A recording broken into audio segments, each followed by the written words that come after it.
Hi, this is Mike Hendrickson from Velocity 2015 in Santa Clara. I'm here with Adam Wray. Adam, how you doing? Doing great, Mike. How about yourself? Good. So you're with Basho. Correct. And you're their CEO? Correct, CEO and president. And co-founder? Or? Oh, no, not co-founder. No? Took over the company about a year and a half ago and started the process of building it to the next phase of growth. So when you take over a company, what are your big, audacious goals for that company? Well, you know, when I came to Basho, I had known Basho for years, and one of the things that attracted to me is they were handling distributed systems problems for data being spread all over hybrid cloud and different locations long before people were thinking about it as a major problem for production apps. And so when we came here, we said, look, my previous company, I had run a cloud services platform that we sold to CenturyLink for a couple $100 million. It was called Tier 3, and I said, guys, this is going to be the biggest challenge. It's not only what the application does, but where it resides. It's going to be in public clouds, private clouds, on-prem. And if you haven't got the data sorted out so it's always available and always correct, major challenge. That's what Basho have been working on for 5 years, which is why I came. How do you get the data correct? How do you get the data correct and available regardless of location at scale? And so how do you do that? Well, it's a distributed systems conundrum. And so it's a hard math question because you're dealing with latency, you're dealing with the weight of the data itself and how it has a tendency to conglomerate in certain locations. And so in our particular case, we have a distributed systems database platform in which we can handle many different models of data, so the right schema based on the right workload. But the real goal is the client just wants to know it's available, it's accurate, and if I scale my production environment up, it won't crash. And so you can handle all the volume, all the variety, and all the velocity for all the data types? Which is why we're at this show. Okay. And so, you know, a perfect example of this is the Weather Company. The Weather Company might be one of the largest IoT platforms in the world right now.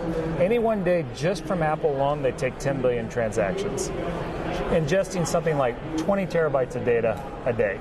Now, in this particular case, they're taking data from all over the globe. Yeah. They're compiling it together, making it available in your TWC app, or making it available in data services feeds for airline industries and for retail industries. All that data has to be accessible, easily processed in real time and available. At the back end, our database exists. So one of the themes I'm hearing here at Velocity this year, and you guys I think have been to our data event Strata and Hadoop World as well, but what I'm hearing this year at Velocity is that business decisions are now being impacted by performance, and we're actually taking the theory of, you know, how velocity and how you measure things and how you report on things to actually driving business decisions. Are you guys seeing that as well, as that it's becoming more business critical to know your performance, to know all the pieces of data that affect your business? Almost definitively. Well, I mean, the request of the business leaders now, more than ever before, is to be able to make accurate decisions in real time with the data to support it.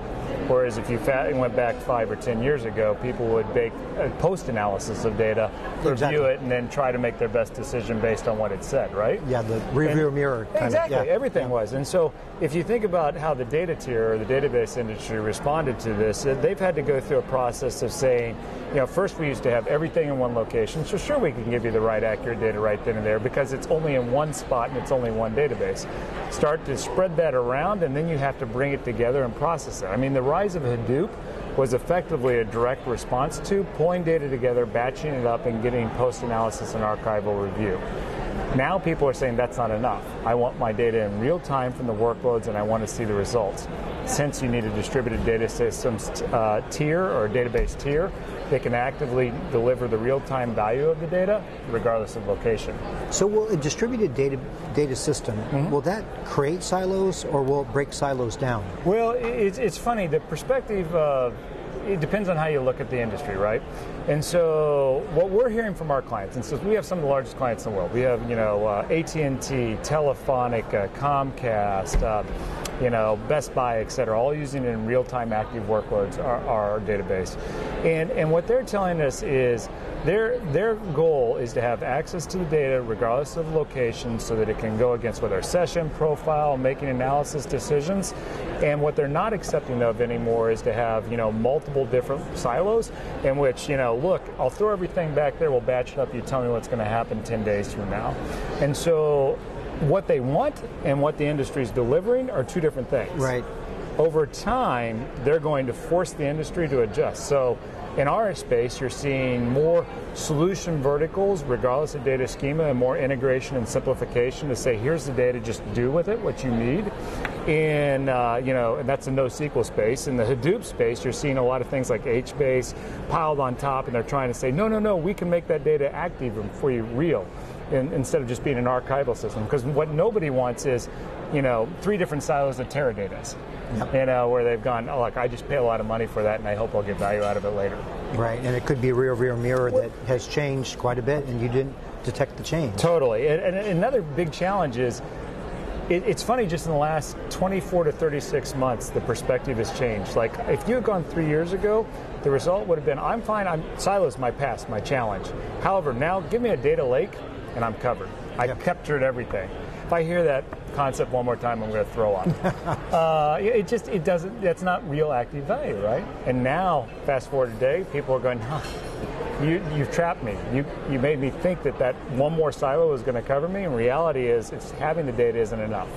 It's what you do with it. So where do you see then, if where we are today, let's fast forward and have this conversation next year in Santa Clara or wherever we are, and same time of the year, what do you see changing in the industry in that 12 months? Like I said earlier, that I think this year is more about business. I think we're seeing more actionable, real-time input into business decisions. Are we continuing that path, or is there another path that you see? Yeah, I think you're thinking of it the right way. So my perspective is obviously, John should still only think of it from the data tier and what it means to enablement of applications. But also I'll give it from that context. I think from that context, what you're seeing is the business users are putting that pressure for real-time value, that pressure for some type of point of view so they don't have to fixate. The industries responded historically with, no, I'll give you this data model, or I'll give you this developer easy access tool. And that worked for a long period of time when it was a lot of trial and error and people were doing small projects. They want to shift to your earlier point of being able to actually use the data for some actionable value that's a top-line revenue growth or competitive differentiation. They want to make that shift, and as that, they're looking for reference architectures or solution stacks where they just say, you figure it out. If, for example, Spark, really a lot of hype around Spark, right? Yeah, everyone. Having Spark compiled together with other components so that I don't have to figure out how to use it. Like in our case, we take things like Zookeeper out and add our database together so it has cluster management. Makes their life simpler to just get at value. I think the industry, at least the people who are going to capture the mind share in the industry, are going to really drive solutions and stacks of those reference architectures so that people can consume versus understanding what they buy. That makes a lot of sense.